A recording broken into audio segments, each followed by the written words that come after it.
हमारे YouTube channel पर आप सभी का स्वागत है, अभिनंदन है, वेलकम है। और आज मैं बहुत सुंदर सुहाग गीत सुनाने जा रही हूँ, बेटा सुहाग गीत।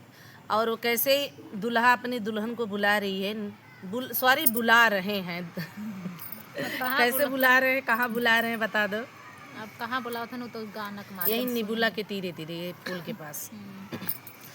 नेबुला के तीरे तीरे दुल्हे बोलावई जी, नेबुला के तीरे तीरे दुल्हे बोलावई जी।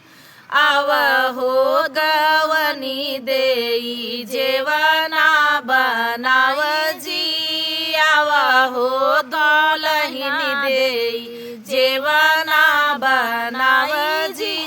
नेबुला के तीरे तीरे दुल्हे बोलावई जी, नेबुला के तीरे तीरे दुल्हे बोलावई जी।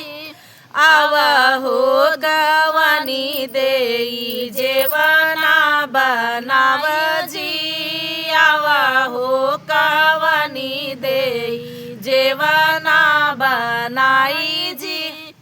कैसे कजेवना बनाई मोरे स्वामी जी, रतिया के जगल स्वामी दीनायल साई जी, रतिया के जगल स्वामी दीनायल साइल जी। कैसे कजेवना बनाई मोरे स्वामी जी, रतिया के जगल स्वामी दीनायल साइल जी, रतिया के जगल स्वामी दीनायल साइल जी। नेबुला के तीरे तीरे दुल्हे बोलावई जी, आवहो कवनी देई जेवा, आवहो कवनी देई गेड़ुआ घोटाई जी, आवहो कवनी देई गेड़ुआ घोटाई जी। कैसे गेड़ुआ घोटाई मोरे स्वामी जी, रतिया के जगल स्वामी दीनायल साइल जी, रतिया के जगल स्वामी दीनायल साइल जी।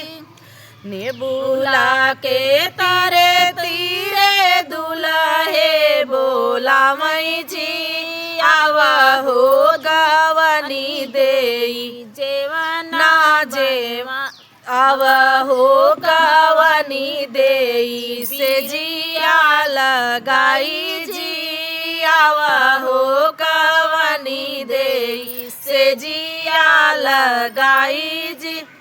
कैसे कसाई स्वामी से जिया लगाई जी, रतिया के जगल स्वामी दीनायल साई जी, रतिया के जगल स्वामी दीनायल साई जी। कैसे कसे जिया लगाई मोरे स्वामी जी, रतिया के जगल स्वामी दीनायल साई जी, रतिया के जगल स्वामी दीनायल साई जी।